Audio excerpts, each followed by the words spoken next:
Maybe that should be my theme song. Just the sound of a guy with a weed whacker at 11 o'clock in the morning on a Tuesday. Because, yeah. It's 11 o'clock in the morning. It's the 19th day of March 2024. It is the first day of spring. It is a gloriously beautiful day.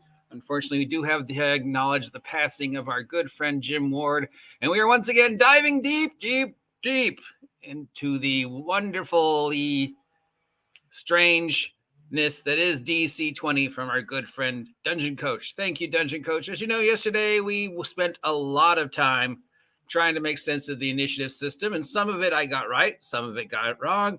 I was able to talk with DC afterwards to point out some of the things I got wrong, and that, things that he'll be changing. So, yeah, I definitely did get some things wrong with the initiative.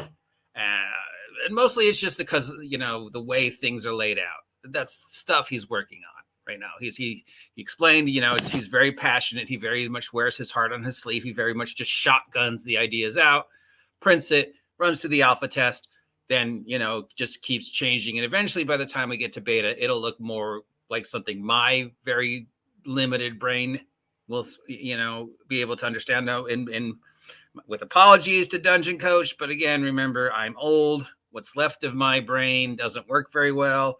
I have horrible dyslexia, high-functioning autism, OCD, and just anxiety and age. And so, yeah, this is just, set off a lot of things. But I was 80%, 90% correct in the way I finally figured out what he was trying to say with initiative.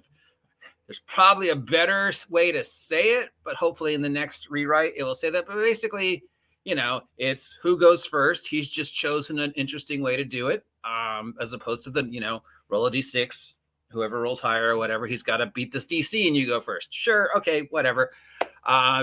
It's the same thing. It's just a different way to do it. Then his thing is, as I finally thought, and I'm pretty sure this is what he means to say, is basically everybody says what they're going to do on their initiative, makes the check to see if it's successful, and then when initiative actually happens, they actually do that. So if, like we used in the example yesterday, Bill is going to attack. So he says, I'm going to attack that orc. That's set in stone once that dice is rolled, because he's rolled his combat initiative choice. And then Susan says, I'm going to cast a spell on that orc. So she's making a spell check. So that's her spell initiative. But then once the dice is set, that's set. She can't change it. And then Dolores is making sandwiches because for some reason they've got the trade tasks on there. So I'm, okay, I guess in initiative, you could be doing something that's not in any way, shape, or form related to combat, like making a sandwich. Like you just don't fucking care. You're like, look, you guys can go kill yourself. I'm making this sandwich. I'm making my trade check. So whatever. But what he's trying to say, and I could get what he's trying to say, is once you tell me what you're going to do and that dice is rolled, that's it. You can't change. Because how many times have you had initiative and then somebody says, I'm going to do X, but then things happen and they're like, oh, wait, I changed my mind. Now I can't do X because now this thing's standing next to me, or so-and-so ran into the radius or whatever. What he's saying is no. It's you can't change your mind that quick. Once you decide you're climbing that wall, you can't suddenly tell me you're not. You said you're going to cast Fireball. Oh, well, 5 people ran into the radius. Not that any wizard ever would ever care. Oh, no, 5 people ran into the radius of my Fireball. Yeah, I'm still casting it. All right, moving on to points. Points. So right now, he has a action point system, a mana point system, a stamina point system, and a grit point system. I asked him, I was like, hey, I'm sensing some 5e, some 4e, some Pathfinder, some True 20, maybe some Deadlands, and possibly some Ars Magica. And he was like, well, so I've never heard of half of those. Definitely 5e, definitely Pathfinder, definitely a little 4e. Never heard of True 20, never heard of Deadlands, never heard of Ars Magica. And I was like, yeah, probably on a conscious level you haven't. But it's the collective unconsciousness of our hobby. You know, even if you haven't acknowledged that you've heard about Ars Magica, on subconscious level, you are aware of it or whatever, you know.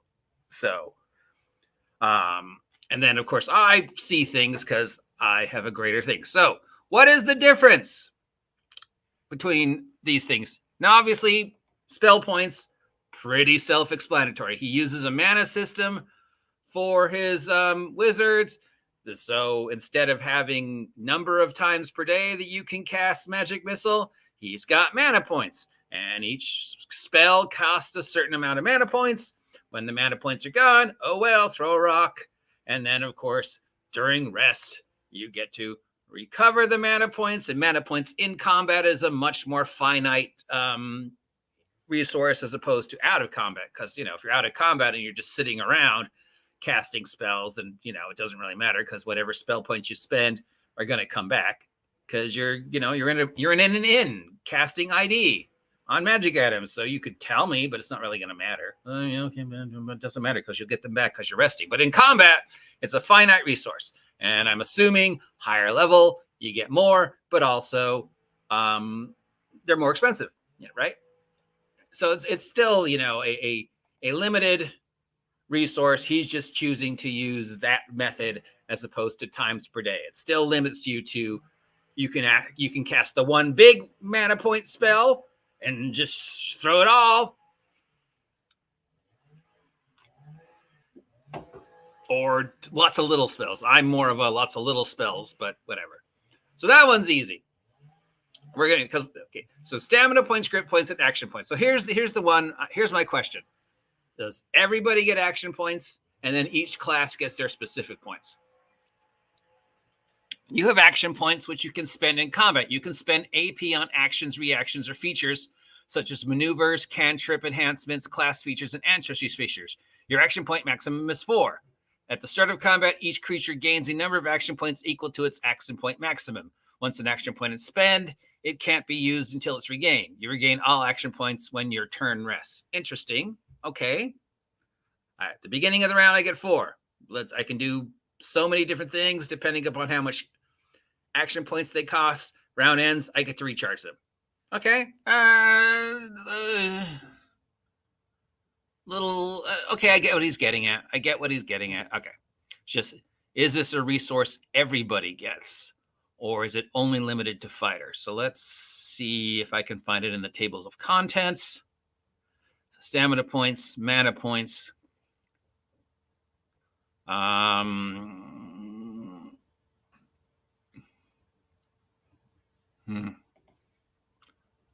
Jungian. Yeah, collective unconsciousness. We are really screwed. All game design comes from previous game design. If our game design is based on some collective subconscious, we are really screwed. But it is. I mean, you know, there's only so many ideas. So eventually things recycle. And even if you claim, I've never heard of Ars Magica, you have. You've heard it mentioned. It's out there. Your subconscious has filed it away. Anyways, what was I looking for before I was rudely interrupted? Oh, yeah. Action points. You know what time it is? Because you're looking at a thing while I'm reading. We did kittens yesterday. So today we'll do pupples.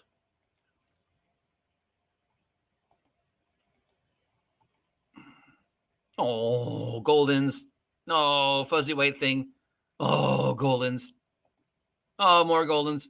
I don't know. I think that's a chocolate. Basset hounds. Yeah, there's going to be a lot of pictures of Goldens, let's face it.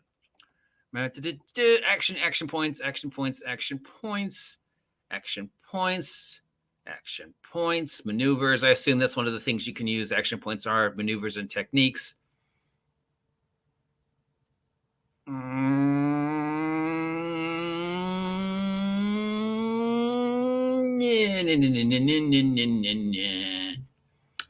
Okay, great. Everybody gets one. I'm assuming action points is a resource everybody has, because I can't find anything tell me otherwise. And it makes sense. Every character has an action point. Or you could just have like an action point that the whole group draws from and decides that they can use or not use. That's one way to do it. Another point is every character starts with the 4. That's 4 things they could do a round.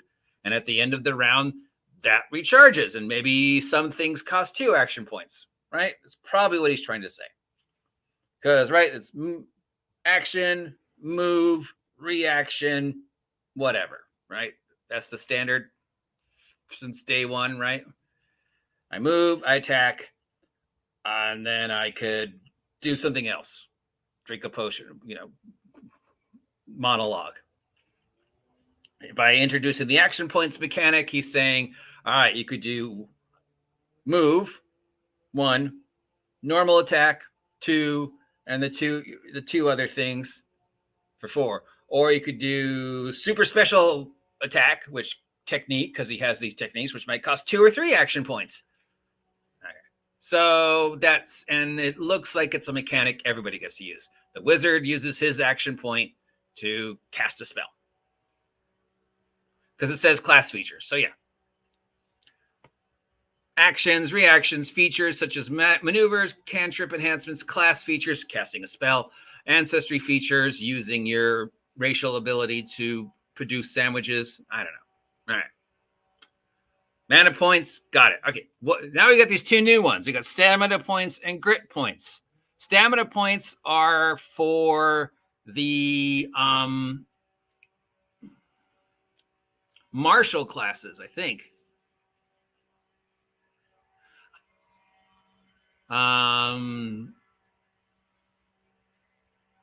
Martial PCs have stamina points where you can spend on techniques or class features in place of action points when performing martial moves. You gain SP from martial mastery features granted by a martial class, barbarian, fighter, rogue, and from talents or from ancestry feats. You regain SP during combat in a variety of ways depending upon your class fixtures. You regain all spent SP when combat ends. Action points to stamina. You can spend 2 action points to give yourself an extra stamina. And if you're a multi-class, you can switch stamina and mana back and forth. All right. So this is, as a fighter, as our example character, I have the 4 action points that everybody has. And then at first level, I get a certain amount of stamina points for being a fighter. And then I cash in those stamina points for doing super special fighter things. And then I regain them by doing more super special fighter things. So I spend 2 to do X, but the next round I spend 1, but I get 1 back because... And then barbarians get them back by hitting. And rogues get them back by affecting creatures with conditions like being blind. So spend 2, get 1. Spend 2, get 1. Spend 2, get 1. And then there's grit points. Characters with a high charisma attribute have a strong force of will and ability to influence and impact others around them, especially their friends and allies. Grit points represent a character being able to enact the ability on themselves or allies. You gain a number of grit points equal to your charisma. You can spend grit points to increase your or your allies' resolves when making a save. When you are a creature that can see or hear you, you make a save. You can spend 1 grit point as a reaction to grant your creature advantage on the save. You must use the reaction before the creature rolls any dice as part of making the save. A creature can only benefit of 1 grit point per save. You regain all expended grit points when completing a long rest. Okay, so once again, everybody gets the 4 action points. Spellcasters, you get the mana points. Martial classes, you get the stamina points. Hybrid classes, I guess you get sort of a combination of both. What if I'm a spellcasting fighter? Then I'm getting the best of both.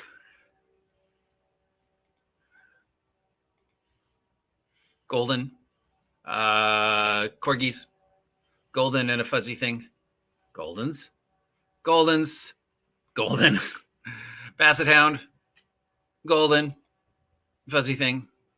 I don't know. Maybe a chocolate fuzzy thing. The schnauzer, golden. Too cute. Oh, so small. You're cute. Oh, look at that face. Please subscribe to the OGGM. Then, addition to your action points and your class specific points, you also have grit points equal to your charisma. I have a charisma of 9. I have 9 grit points that I can spend on my reaction. I'm going to spend an action point to spend a grit point to give Susan advantage on their next saving throw.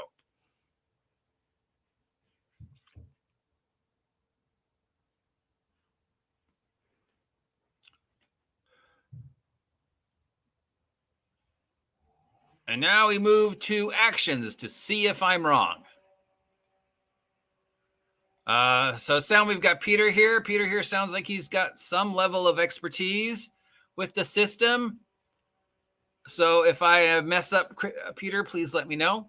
All right, my actions are minor, offensive, defensive, utility, object, skill-based, and then of course my favorite, the trade-based one. Then there's advanced actions, like help actions. Then there's reactions.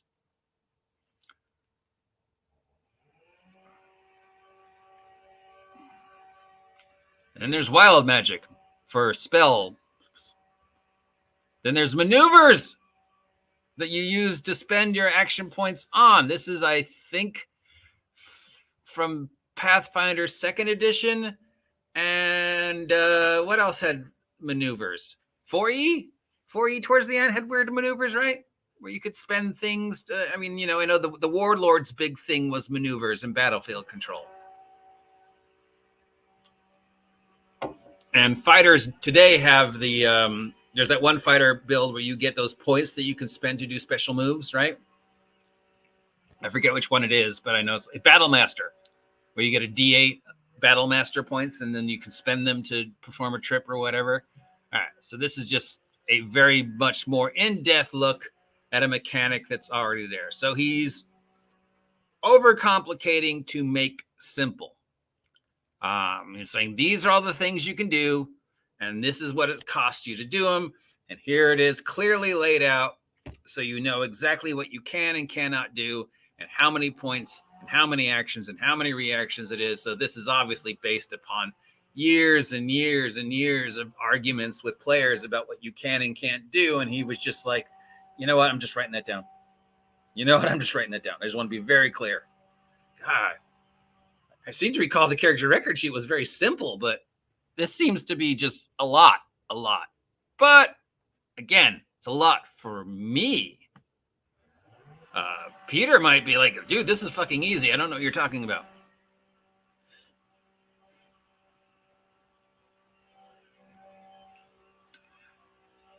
Okay, minor actions, open, close door, blah, blah, blah. Stuff that doesn't count. What can I do? I get my offensive actions, my attack, 1 AP. My disarm, 1 AP and make an attack check. Doesn't have to, but I could. Grapple.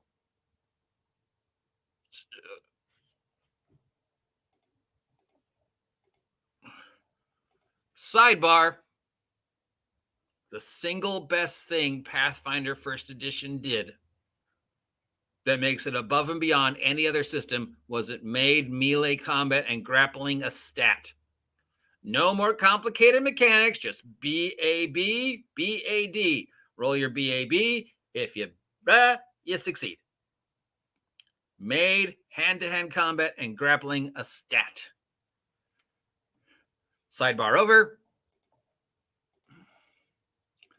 He has brought back a lot of mechanics for grappling and shoving in hand-to-hand combat. He's got grapple, he's got shove, he's got tackle. These are all my 1 action point attack actions that I could use out of my 4 action points. Then we got my defensive ones. Disengage. Out of my 4, I could spend 1 to disengage. I could spend 1 to dodge. I could spend 1 to hide in the middle of combat. I mean, if you had like ninja move, throw down the smoke bomb, I suppose, but you can't hide in the middle of combat. You can't just go, you can't see me, I'm hiding behind this wall, because everybody's going to go, no, I saw you walk over to the wall. I guess you could hide behind someone else if you're like a halfling. Utility, move. Okay, you can spend 1 action to move, or you can spend 2 to double move. Then we got the help dice, and we know we can use the help dice to like add to initiative. We could add to attacks. We could add to skills. Multiple people can help. It's basically you're sacrificing your action to go help somebody else get better at something. These are all 1 action point moves. Object things, drink a potion, blah, blah, blah. Those all cost 1 action point. You can spend a action point to cast a spell. And then there's also skills that you can use to spend action points on, like analyze a creature, calm an animal, combat insight, conceal an item in the middle of combat, feint, intimidate, investigate in the middle of combat. Because those, in the middle of combat, the first thing you're thinking of is going, I should really try and figure out who murdered Steve. Probably the orc that just drove the sword through him. I don't know, Sherlock, who do you think murdered Steve? Well, I'm going to roll an investigate check no, I'm pretty sure the guy, I don't know. But obviously it came up, so he made a rule for it. So this is like always like one of those questions, like, where did this come from? How far back do we go in the subconscious of Dungeon Karch's game design to go, okay, at what point in time did it come up in your game that somebody actually wanted to do an investigate in the middle of a combat? And you're like, well, great, now I've got to come up with rules for this in the middle of a firefight. Thanks, Joe. So now he's like, you know what? Fuck you. I've got rules for that. Jump, medicine, that's an important one. Mounted defense, pass through. Is that a size thing?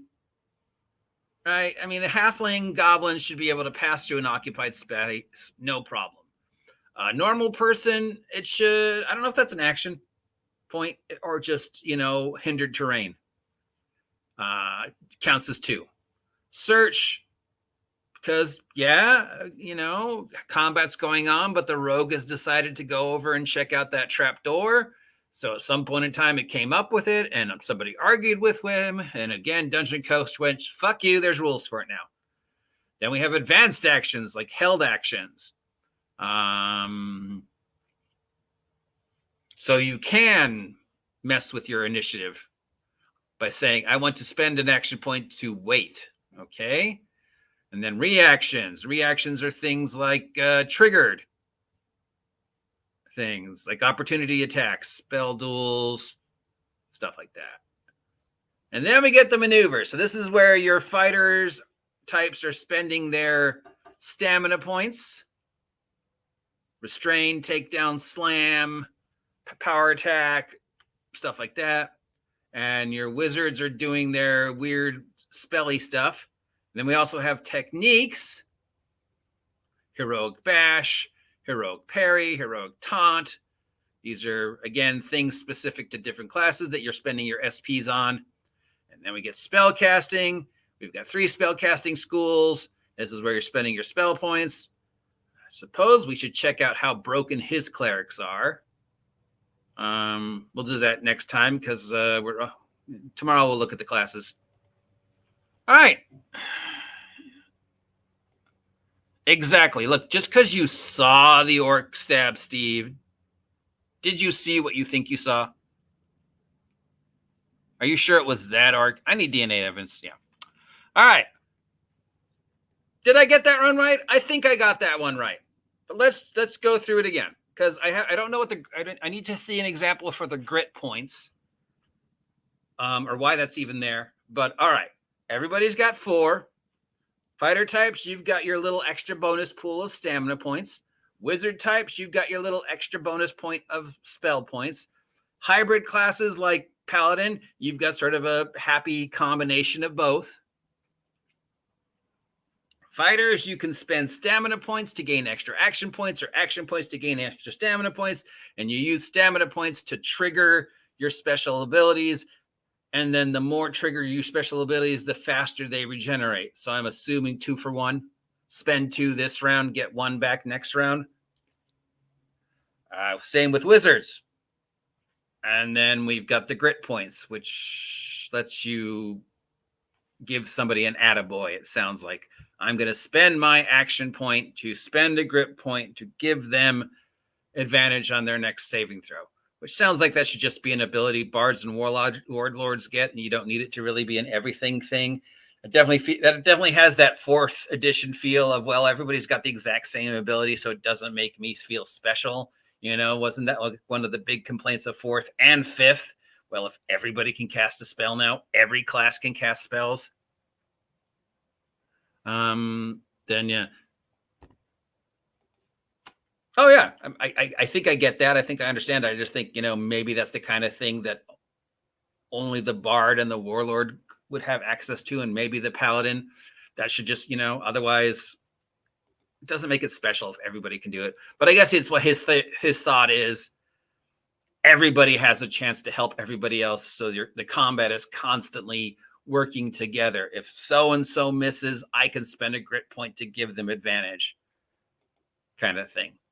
I get that. I don't, again, that's a lot of 4th edition. That's definitely from 4th edition, where everybody gets to heal. Everybody gets to do the movement things. Just paladins, bards, and warlords are really, really good at the grit point stuff because that's their thing. But everybody gets a chance to give somebody else an attaboy.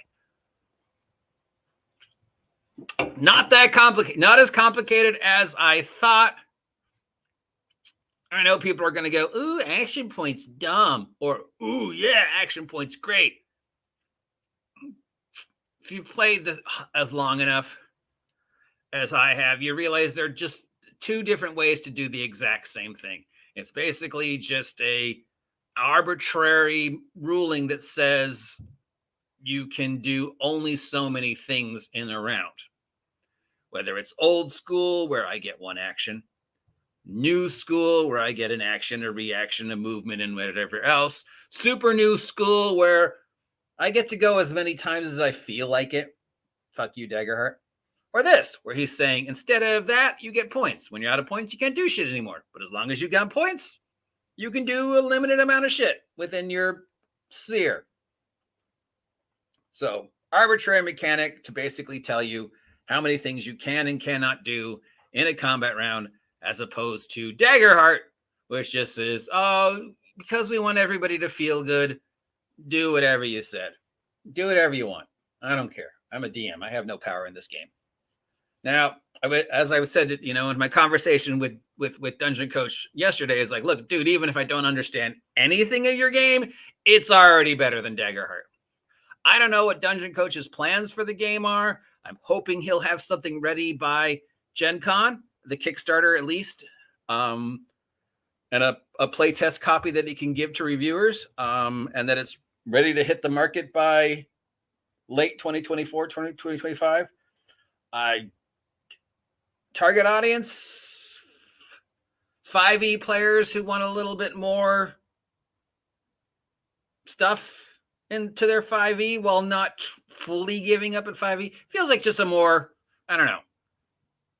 It definitely feels like a combination of 4e, 5e, and Pathfinder, sort of all combined together to sort of try to provide you with a slightly more tactical version of something that we're already kind of used to, but not that great of a jump. So, yeah, I mean, at least it'll be ready by 2025, as opposed to Daggerheart and MCDM, which may or may not be out next year. So really, if he can get it out if he can get a Kickstarter out by 2024 and have something to hand by August, and hand something to have out at Gen Con to the media, he's in a good spot. He's already getting a lot of good press, because I know a couple other people have said great things about the game. Dungeon Coach likes it. Bob Worldbuilder likes it. Those are 2 people who, if you're going to get somebody to say good things about your game, those are the 2. I think the general consensus is, of the people who've looked at Daggerheart and the people who've looked at D20, sorry, it's this. I've seen a lot of things in the last 48 hours say DC20 is better than Daggerheart. Hi, Peter. You seem to be in the know. We should schedule an interview so you can tell me what you know about this game, Peter. So send me your DM, Peter, and we can talk about it some other time, because I'm assuming you don't live in California. June 4th. Yeah, that's Origins, right? Origins June, Comic Book Con July, and Gen Con August. So if the Kickstarter starts with Origins, he goes to Origins with a mock-up of the Kickstarter that he could hand out at Origins, has a finished copy by Gen Con to hand out to the biggies, to the big press guys. We don't even see D&D till September.